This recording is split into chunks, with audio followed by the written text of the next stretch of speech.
Parashat Nasso.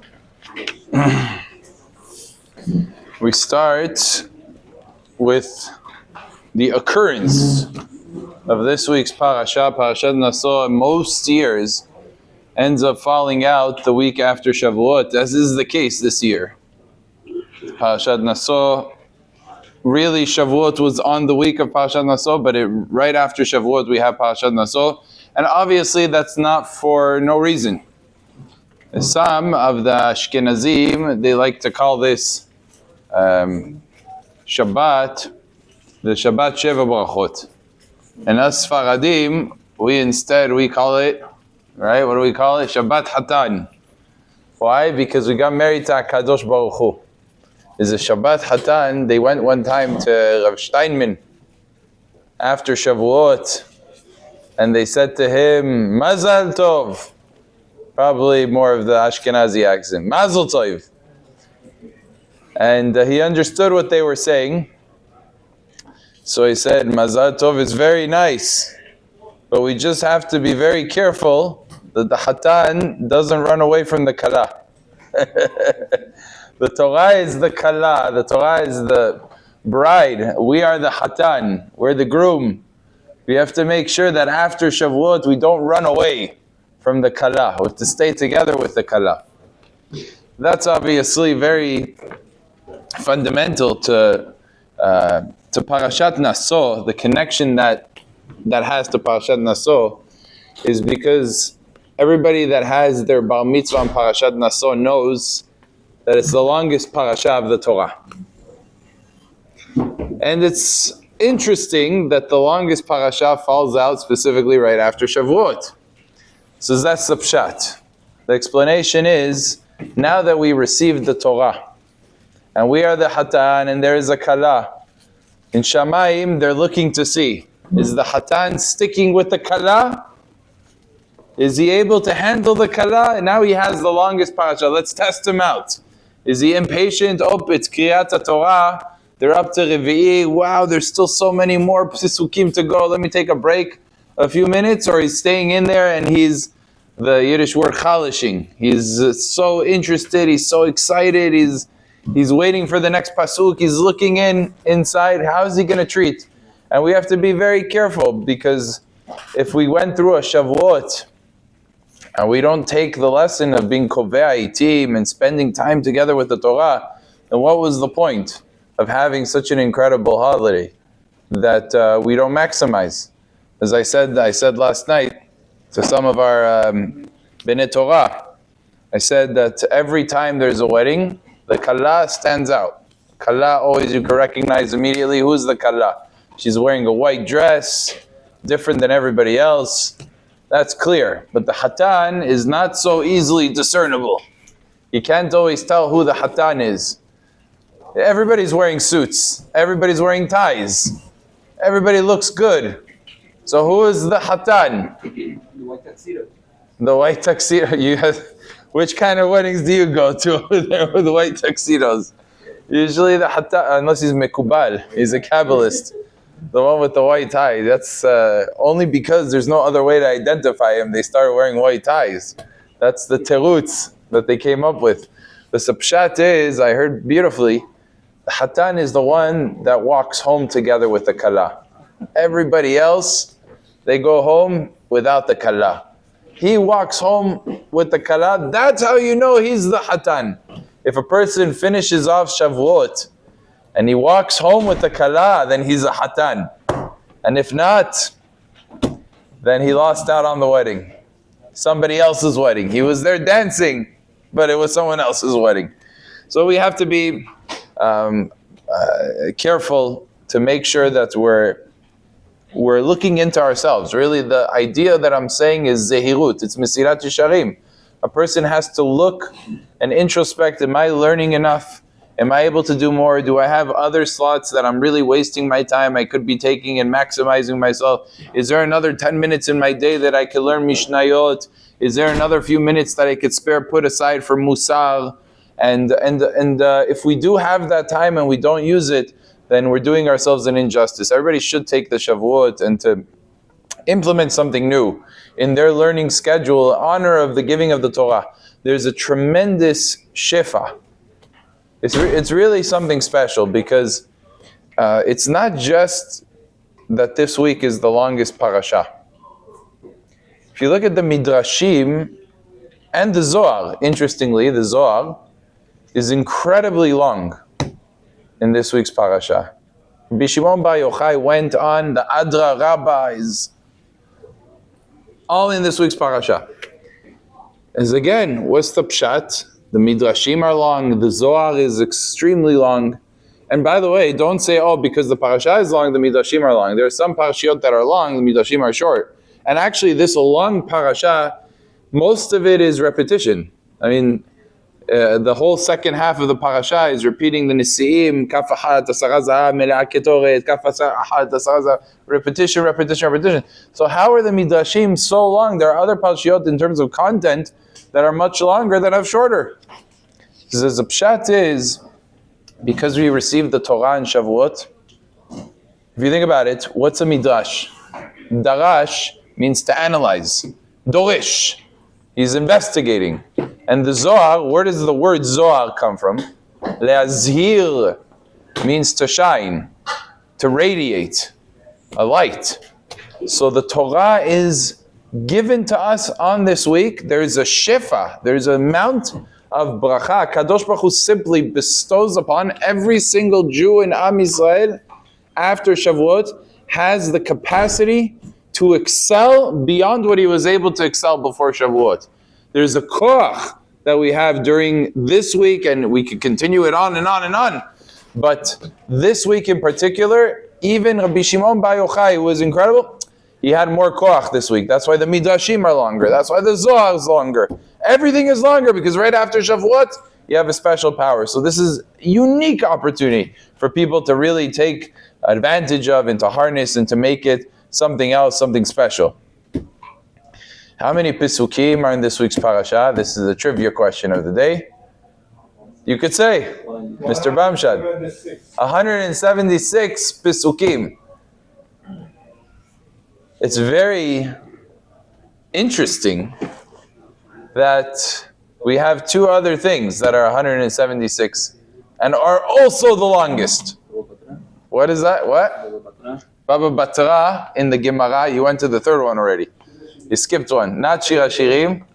Tehillim. What do you mean by Tehillim? Exactly. Kuf Yutet, the longest perek of Tehillim. The longest one is 176 psukim.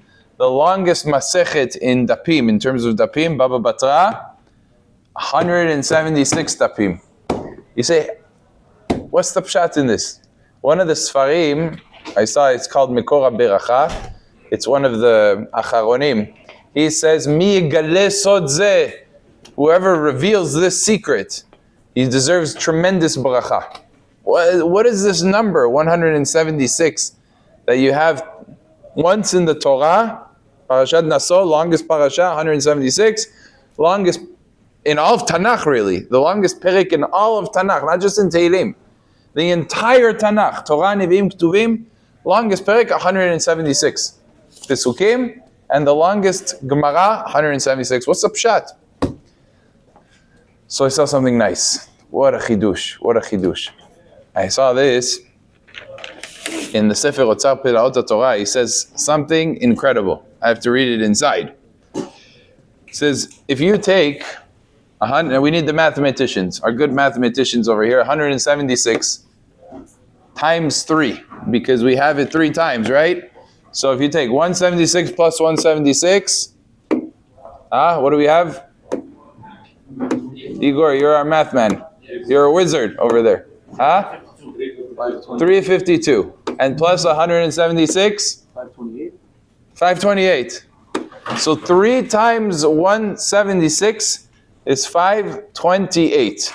There's a pasuk in the Torah that I think many of you might know the pasuk. It is probably the one pasuk that is the most prideful and the one that I guess you could say is pitches the Torah in the most beautiful sense. Ushmartem is Parashat Vayethanan. Ushmartem va'asitem כי היא חוכמתכם ובינתכם לעיני העמים. אשר ישמעון את הדברים האלה ואמרו, רק עם חכם ונבון, הגוי הגדול הזה. This pasuk talks about the Torah and the learning of the Torah and the keeping of the Torah. כי היא חוכמתכם. This is your wisdom.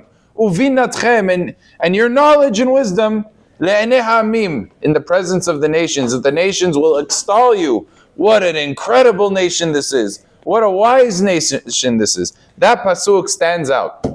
Now if you look at the word, ki hi chochmatchem, the word chochmatchem, do the gematria of the word chochmatchem. Do it in your head. Comes out exactly 528. But that's not where it ends. Uvinatchem, the next word, and your wisdom, 528. Ki hi chochmatchem uvinatchem, 528, twice it says it, but it doesn't end there. The word ushmartem va'asitem, if you look at Rashi, ushmartem means to guard and to do. Asitem means to do. Ushmartem means to guard. How does Rashi explain that pasuk? Does anybody remember? It's two words. Ushmartem, says Rashi, zu mishnah. Ushmartem means the learning of mishnayot. The learning, va'asitem means the doing. Kemashmao, simple understanding. Now, trivia question. This is said in the name of the Megalei Amukot. It's brought down in the name of the Megalei Amukot. The Bnei Yisachar brings this down. How many perakim are in all of Shisha Sidrei Mishnah? Total amount of perakim, chapters. Shisha Sidrei Mishnah, in the entire Shas. Does anybody know? 528. Ki hi chochmatchem uvinatchem ushmartem va'asitem. The Mishnah, 528. Ushmartem va'asitem. Not only that, Rabotai, says the Megalei Amukot, another insight. He says that why is the Gematria 528 bedavka? Why are there that many chapters? He says very simple, mafteach. The Gematria of the word mafteach means the key. The key to unlocking wisdom and intellect and knowledge, the mafteach is the Mishnah, is the learning of Shas. When one learns Shas, he unlocks the wisdom. And that's what the Pesukim, the most Pesukim, in both the Torah and the Tehillim and then in the Gemara, that's what it's coming to connote. Yeah, right. 528 is the Gematria of the word mafteach. So that in itself connotes the idea. Unbelievable, Remazim, the incredible hints that we have over here by the Mefarshim, by the Achronim, that explain to us the beauty of what's going on. All of this is bestowed to us, bizchut what? The holiday of Shavuot. HaKadosh Baruch Hu is testing us to see how well we will be able to be excited about the long Parshiot, the long Shnai Mikra Ve'echat Targum, that a person has to really, double, really. 176, and then you have to repeat it again, and it's repeated a third time, really, 3 times. You have the 528. That's another connection. But not only that, HaKadosh Baruch Hu said there's a shefa. After you get the Torah, you can go ahead and you could expound in ways that otherwise you wouldn't be able to expound. Even the greatest of people, even a Rabbi Shimon Bar Yochai, will now have an additional knowledge that he otherwise would not have had. Sometimes we think, that's good for the youngsters. So I saw something nice. It's connected to a different part of this week's parasha. It's about the Nazir. It says, the Mefarshim, Rabbi Yaakov Kamenetsky quotes this. He says, most of the Nazirim, this is a little counterintuitive, but it's the emet. Most of the Nazirim were Bachurim. A Nazir is a person who abstains from the pleasures of this world, from wine, from being Tamei Lamet. He grows out his hair. A Nazir, most of them were youngsters, Bachurim, people that were not married. The older people, they could be a Nazir, no question, less common. He says, what's the pshat? The pshat is a person who's older, it's difficult to get him to change. He's used to routine, he's already set in his ways, It's not so simple. It takes a lot of effort for an older person to go in a different path. So to accept Nizirut, which is a change of, course of the minimum is 30 days, but it could be lifetime also. To accept Nizirut is a change of routine. It's harder for people that are older versus people that are younger easily, because they're not yet molded. They can go ahead and they can change their course pretty quickly and pretty effortlessly. So that's something that the Yetzer Hara might use against us, especially us older folks that are here in the audience. The youngsters over here, you guys, you're good. You, it's easy. But for us older people, a person could say, you can't teach an old dog new tricks. That's it. I'm already set in my ways, and I have my own way of doing things.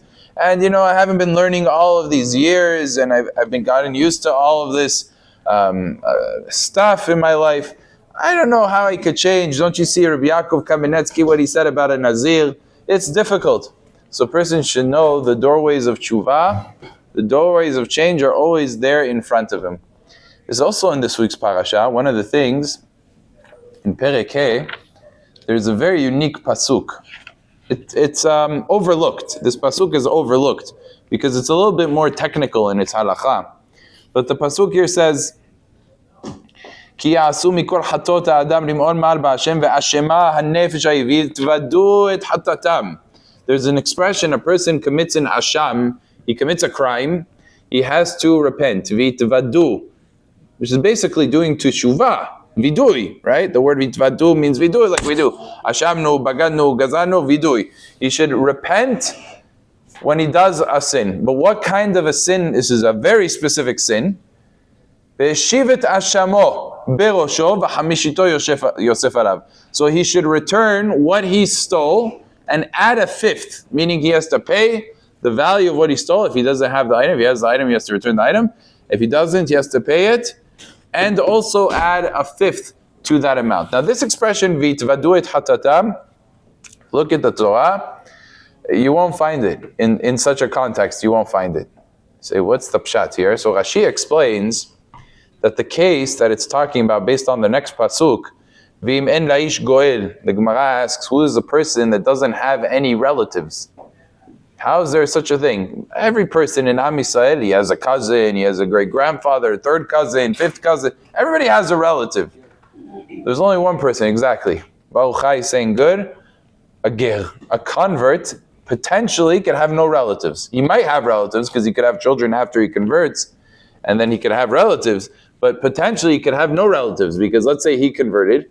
So now his parents are no longer connected to him because they're not Jewish and he's Jewish, so that's not called a relationship. And let's say he passes away before he's able to have kids, before he's able to get married, have kids. So then he has no relatives. So what's the case of the Torah? The case of the Torah is as follows. There was a convert, Gil Tzedek, good guy. A regular Jew, a Jew that's Jew from birth, steals from him, steals from the convert. The convert takes him to Bedin. The Jew denies and swears that he didn't steal. So what does Bedin do? There's nothing they could do. What are they going to do? This is no testimony. There's no anything. He swore. They exempt him. And then the Ger dies.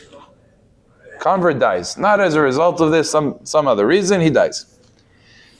So now the person has hilhure teshuvah. He feels bad. Oh, he died. I should have really not have stolen from him. And then I lied. And then I swore in vain. I did terrible thing. He wants to do teshuvah. What would you say? How's he going to do teshuvah? This person is a convert. Who's he going to give the item back to? He stole from him. Who's going to give back to? He has no relatives. If he had a son, if he had a daughter, you give it to the daughter, you say kapara. This person can do teshuvah for what he did. Terrible thing. He went ahead and he stole from a convert out of all people. He stole from a convert. He went ahead and he swore in vain. He didn't even pay back until he died. Now he wants to do teshuvah. Forget him. What teshuvah?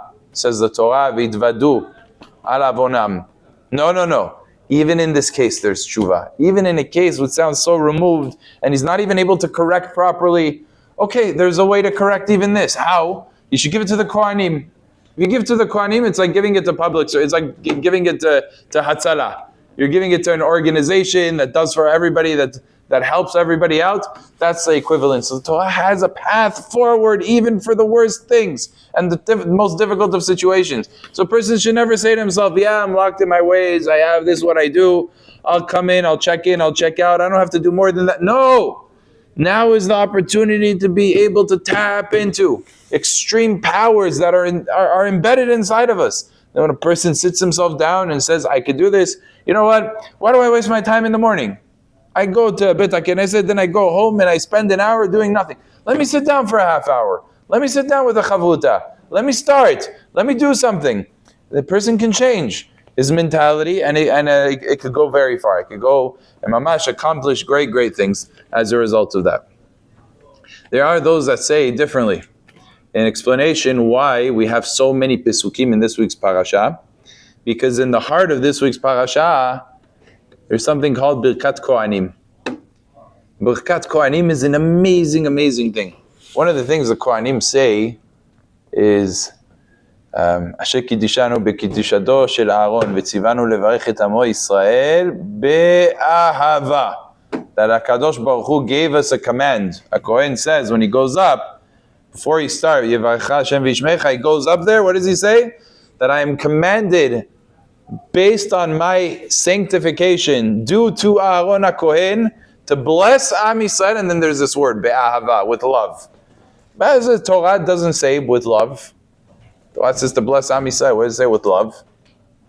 Where is this addition of be'ahava? Do you show me the pasuk where the Torah says be'ahava? So one thing I saw, which is, I was enamored by this, saw it in one of the Perei Yoetz Sfarim. He says that sometimes we find in the Torah that it uses words from other languages, borrows words. The Totafot, as an example, very famous example. Totafot is talking about tefillin, tat, pat. That's a word from Africa. Afriki, Rashi says. It came from Africa. It's not part of the Hebrew vernacular. We have some words. Yegal Sahaduta is an example of Lavan saying Gal'ed is Yegal Sahaduta. That's Aramaic. That was inserted into the Torah. Sometimes the Torah does that. He says the word Amor. It says Amor lahim, to say to them.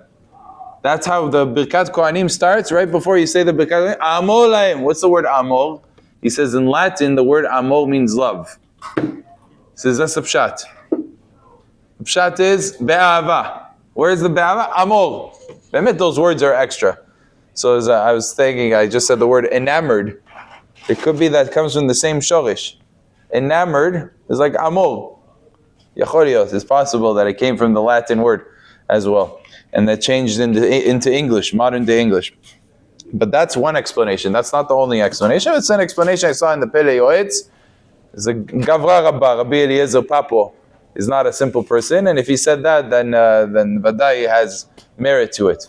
But some explain differently. Some explain that no, the word Amor Alehem itself, there's a Vav in Amor. Usually the Torah writes Chaser. It writes missing. Aleph, Mem, Resh. Here it spells it with the Vav. It's complete. As a pshat is, when you love somebody, you always do a complete job. Let's say a person, it's your son. Let's say your son goes for a trip. He's going to an overnight. Now they're having all the tiurim in the high schools. He goes a few nights overnight. And the mother, she's always upset at the son. The father is always angry. They don't like him. So they'll pack him a lunch. They'll make like whatever. They'll just put it together. If his mom loves him, wow, what's she going to do? She's going to put napkins for him. She's going to put forks. She's going to put everything, every little detail she's going to take care of for him. Because when you love somebody, you do it in the highest level of shlemut. You do it in the ultimate way. You don't cut corners for people that you love. So if the Torah said Amor and it spelled it fully, is the pshat is the Torah wants you to do a complete job. You do a complete job, how can you do that without loving? Levarech et amo Yisrael be'ahava. That's a second pshat. But also the people receiving the bracha have to know that there has to be also a tshuka, a desire in that direction. They say the Brisker Rav, he lived next to the area called Zichron Moshe in Yerushalayim, a certain area in Yerushalayim. And over there, he had a very small minyan, very tsanua minyan. People, is a Rav Gaon, a genius of Torah, a person that's legendary in his Torah. But his minyan was small. And you'll see that a lot. A lot of times the Gedolei Israel, they're so great, but they're very simple. Their lives are very simple lives. You would imagine like thousands and their house. And no, all simple, basic stuff. So the Brisker Rav, simple. He had a minyan, 15, 20 people, Bet HaKnesset, they would pray every single day. The problem was, not every single day there was a Kohen. As a matter of fact, there wasn't a Kohen regular in the minyan. So they had this minhag that he established.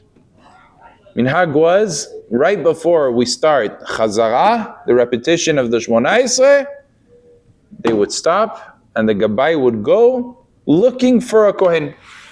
He would look in this Bet HaKnesset and that Bet HaKnesset. Do you have a spare Kohen? Do you have a spare Kohen?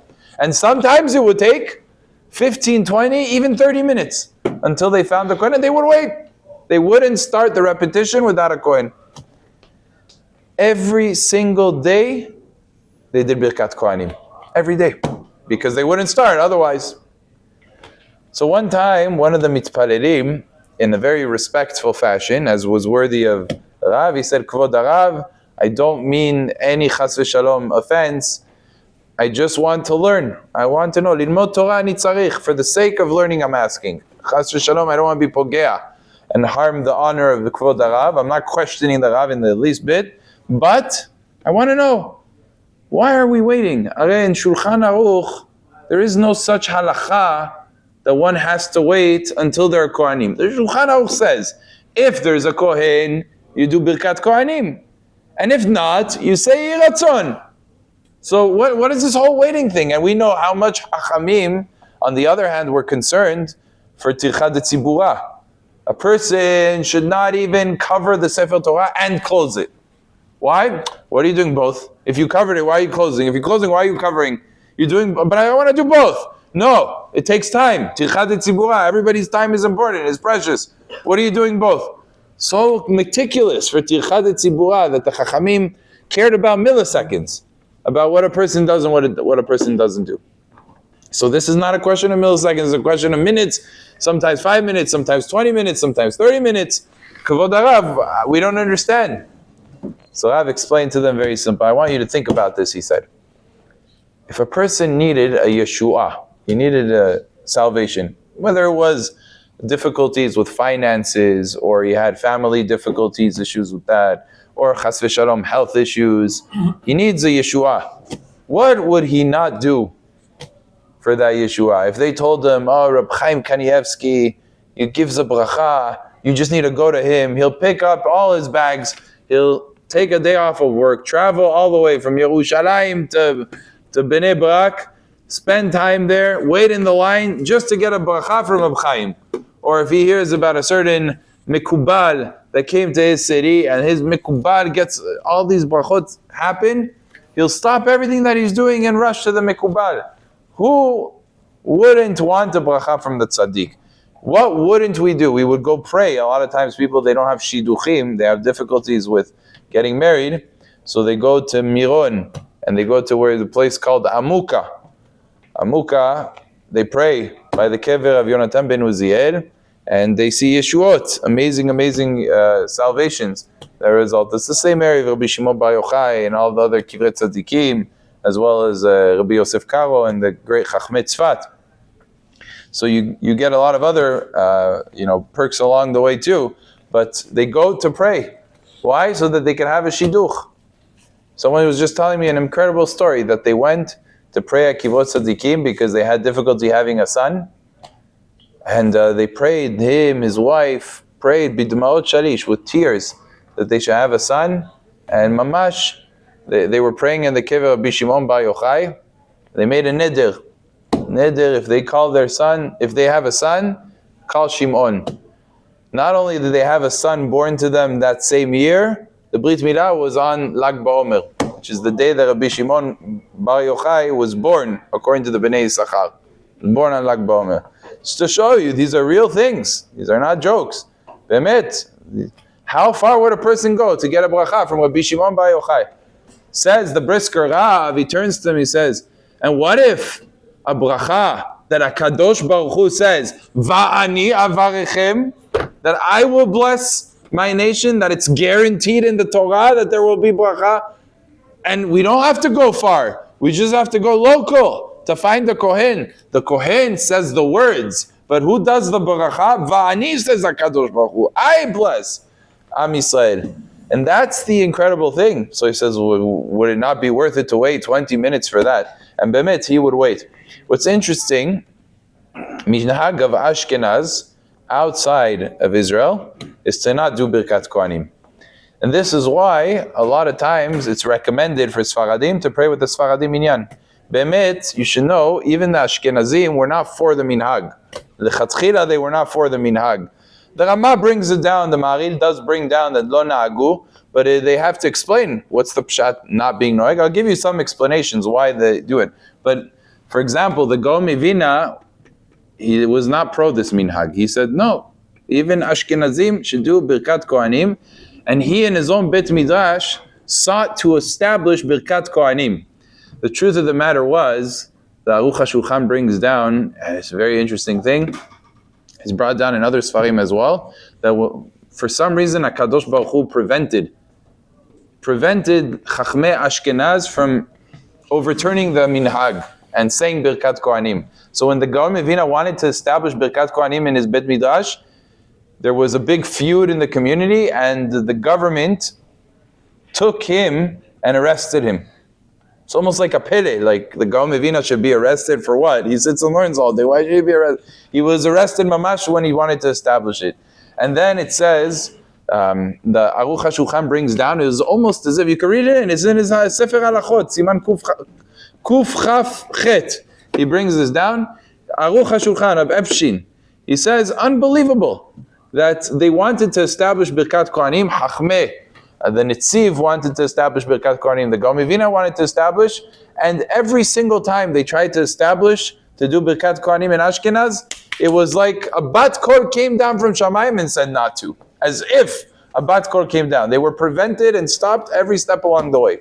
The only time the Gaon Mivina actually managed to be successful is through his students in Eretz Yisrael. When his students moved to Israel, he commanded them to do Birkat Kohanim, and Eretz Yisrael was Misugal. They were able to establish that custom to do Birkat Kohanim every single day in the Tefillah. But in Ashkenaz, no. The Ramah brings down what's the reason they didn't do Birkat Kohanim is because you have to do it b'simcha. One of the things is you have to do it with ahava, you have to do it with happiness, joy, love, and during the week we're very stressed out. So even on Shabbatot, you're worried about the rest of the week. The only time Ashkenazim do it is in holidays. Holidays, because that's already a time where everybody's together, everybody's happy, everybody's good. That's when they do it. But Be'emet, it was only because the Maharil writes interestingly. The Maharil writes before they used to do Birkat Kohanim in wherever he was. The minhag was to be tovel. It would go to the mikveh. All the Kohanim would go to the mikveh before they would do Birkat Kohanim. And he says that's why they didn't do it during the week. They only did it on holidays because it was very difficult for every person to get up and travel 30 minutes, whatever, how far the mikveh was, and go be tovel and then to do Birkat Kohanim. That was very difficult. Hasidim do it? Hasidim generally do it. They do like Sfaradim. But they're groups and groups. Some Hasidim yes, some Hasidim no. Hasidim don't have... Because they go to the mikveh every morning. No, that doesn't have to do with it because there's other reasons the Maharil writes. The Maharil also writes that they used to have Goyim walking into the Beit HaKnesset. To this very day, you have janitors, you have things, you have Goyim coming to the Beit HaKnesset, so they didn't want to do Birkat Kohanim, the Shekhinah comes down, HaKadosh Baruch Hu is there. As Derech Agav, you should know that it says that HaKadosh Baruch Hu is metzitz ben harakim. The Kohanim split their fingers various ways. There's different shitot in how to split the fingers. The Kohanim know. They're one of the reasons that HaKadosh Baruch Hu looks through the hands of the Kohanim, Kaviyachol, and he blesses Am Yisrael, which is why the Kohanim wash their hands. You think about it, why are the Kohanim washing their hands? Because their hands have to be on the highest level of purity, because the Shekhinah is residing on the hands. So Mirah needs to be the highest level. So this is an incredible bracha. So one of the reasons is because of the Goyim. Another reason, like the Ramah said, because of the fact that they're a little bit stressed out. Everybody's stressed out, so it's not so simple. A third reason, like I said, is because of the tevilah, that they would have to be toveh. So these are some of the reasons why the Ashkenazim didn't do Birkat Kohanim. Although none of them really are a tam hagun. At the end of the day, especially for us Sfaradim, we do Birkat Kohanim even in Chutz La'aretz. We never saw problems with it. Ad Rabba, we only saw bracha from it. And therefore, Sfaradim, lechatechila, especially for Shacharit, should not go to Ashkenazim minyanim. They should stick with Sfaradim minyanim because it has that special koach, like the Brisker Rav said.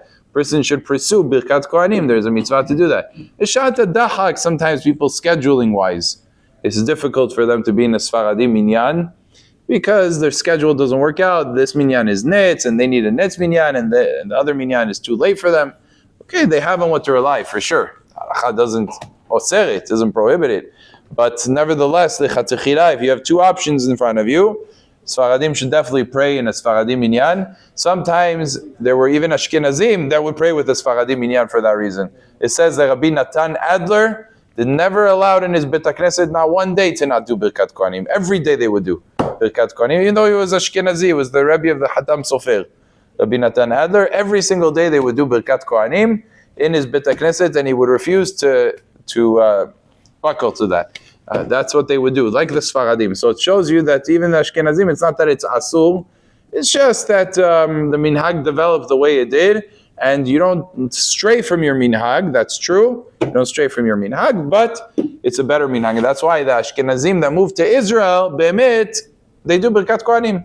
All of the Ashkenazim that live in Eretz Yisrael, they do Birkat Kohanim, just like the Sfaradim do. So that's the correct minhag. It's mitzvah taseh.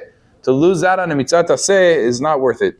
So that's one of the benefits in praying with a Sfaradim minyan that one has. There was a question? Yeah. Bishimuel. Yeah. Person comes to supporting to pray the Birkat Kohanim, can he go up to do Birkat Kohanim also? Yes, he should go up also. And if he's not going to go up, especially if there's more than one Kohen, so they're going to say Kohanim, then he should step outside. Because once they say Kohanim, it's an obligation for him to go up. It becomes a mitzvah taseh deoraita. So either he could step outside, but he doesn't need to. Because be'emet, he could do it together with the Kohanim. There's nothing asur. It's certainly not a bracha levatala, because he's doing the Birkat Kohanim, so it's not the bracha, it's not levatala. The only thing is, Ashkenazim say it's better to not do it milechatchila, but if they're doing it, and you're there, then you have an obligation to do it. Vadai, you could say a bracha on it. So, of course, an Ashkenazi could do it together with the Sfaradim. And that we see, Ma'asim Bechor Yom, you see the Ashkenazi Kohanim, they go up. We just had it a week ago or 2 weeks ago. There was a Kohen here that was from Ashkenazi, and he went up together with other Kohanim in our Bet HaKnesset. He did Birkat Kohanim, which is the Rei Halacha. That's what he should do. We continue onwards. Parashat Sotah. Oh, I actually wanted to finish the thought, because I was saying that's the pshat in why, another reason why this parasha is so long is because of the blessing of the Birkat Kohanim brings a shefa. It brings a tremendous amount of bracha, of blessing and prosperity. So not just in the physical sense, but also in the spiritual sense. So the prosperity of the parasha gets its nourishment from the Birkat Kohanim, which is mamash like fixated right in the middle of the parasha. So that's a nice chidush that I saw that I really like. Now, Parashat Sotah is something we can't overlook. This is one of the more famous discussions in this week's parasha. What is Sotah? It is a case where there is doubt. En simcha ke'atarat ha'sefekot. There's no greater joy than releasing a person from doubt. Doubt is the worst thing in the world. If you know something is not, it's not. If you know something is, it is. But to be 50-50, you don't know what it is, that's sort of the most heart-wrenching thing in the world. So you want to be certain. The Torah also wants a person to be certain.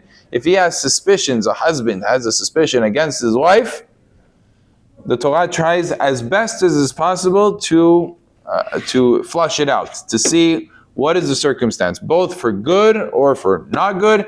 At least bad news is also good news in a certain sense, because you know what's there.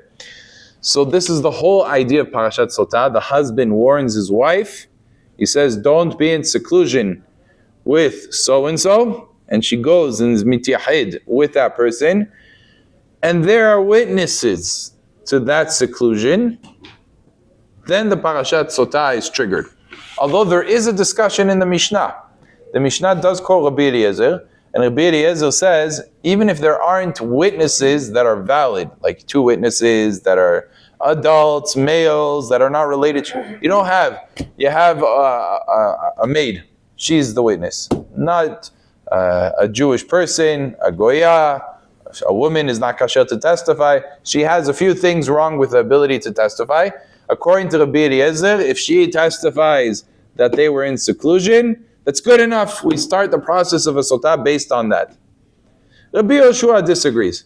The expression that's used by Rabbi Eliezer is a very interesting expression. I don't know how many people saw this in Perik Vav, in Masechet Sotah. It says, Filu me'of haporeach. If he heard, the husband heard, me'of means a bird, haporeach, that's flying. He heard from a flying bird that his wife was in seclusion, you start the Parashat Sotah.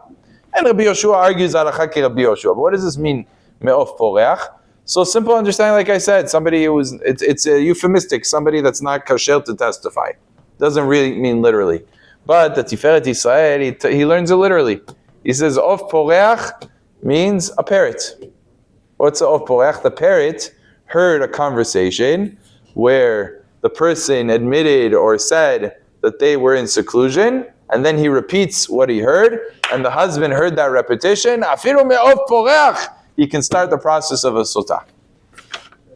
Even though, like I said, the halakha does not follow Rabbi Eliezer, and you don't start the Parashat Sotah from a parrot, but you should know that there was a real situation where a parrot didn't prohibit a woman to her husband, but a parrot was machzir people b'tshuva. Parrot. How so? Real case. In the times where Arachim first started, I don't know how many people here know Arachim. Arachim is the organization that does a lot of kiruv, a lot in Israel, and also a lot in America.